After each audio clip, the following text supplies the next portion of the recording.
চট্টগ্রামের জলাবদ্ধতা নিরসনে 4টি বড় প্রকল্প বাস্তবায়ন করছে সরকার। বড় বড় প্রকল্প নেওয়া হলেও নগরবাসীর জলাবদ্ধতার ভোগান্তি দূর হয়নি এখনো। চট্টগ্রামের টাইগার পাস মোড় থেকে বিস্তারিত জানিয়েছেন প্রতিনিধি মনিরুল ইসলাম পারভেজ। চট্টগ্রামে আমরা দেখতে পেয়েছি জলাবদ্ধতার কাজ চলছে এবং এই পুরো চট্টগ্রাম জুড়েই নালার একটি চিত্র আপনি দেখাই, মানুষ বাসাবাড়ির যে বর্জ্যগুলো সেগুলো নালায় ফেলছে। অর্থাৎ চট্টগ্রামে আমরা দেখেছি ডোর টু ডোর ময়লা নেওয়া হয়, তারপরেও পলিথিন, গৃহস্থালী বর্জ্য যত্রতত্র ফেলা হচ্ছে এবং সেগুলো বৃষ্টি বা যে কোনোভাবে এসে আবার নালা জাম হচ্ছে। কর্পোরেশন আবার নালা থেকে এগুলো নিয়ে যাচ্ছে, আবার মানুষ নালায় ফেলছে। আর বৃষ্টি হলেই সেগুলো নালাগুলো জাম হয়ে গিয়ে এই পলিথিন বর্জ্য জাম হয়ে গিয়ে অনেক জায়গায় জলাবদ্ধতার সৃষ্টি হচ্ছে। আর আরেকটি জিনিস হচ্ছে, জলাবদ্ধতার কাজ হচ্ছে দীর্ঘদিন থেকে। এই অনেকগুলো জায়গা আমরা দেখেছি সেগুলো প্রতিবন্ধকতা অবস্থার মধ্যে রয়েছে।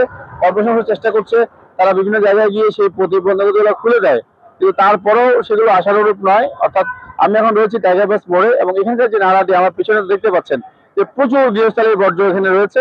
আর সামান্য বৃষ্টি হলেই মানুষকে ভোগান্তিতে পড়তে হচ্ছে। অর্থাৎ চট্টগ্রামের এই জলাবদ্ধতার যে চিত্র বা অর্থাৎ মানুষের যে ভোগান্তি সেটি কোনোভাবেই কিন্তু কমছে না। সবগুলো জায়গায় অর্থাৎ নিচু এলাকাগুলো, চকবাজার, মুরাদপুর, ষোলশহর বা এই যেগুলোতে নালা জাম হয়ে থাকে, সেখানে বৃষ্টি হলেই কোথাও হাঁটু সমান কোথাও কোমর সমান পানি উঠে মানুষ জলজটের মধ্যে দুর্ভোগে পড়ছে।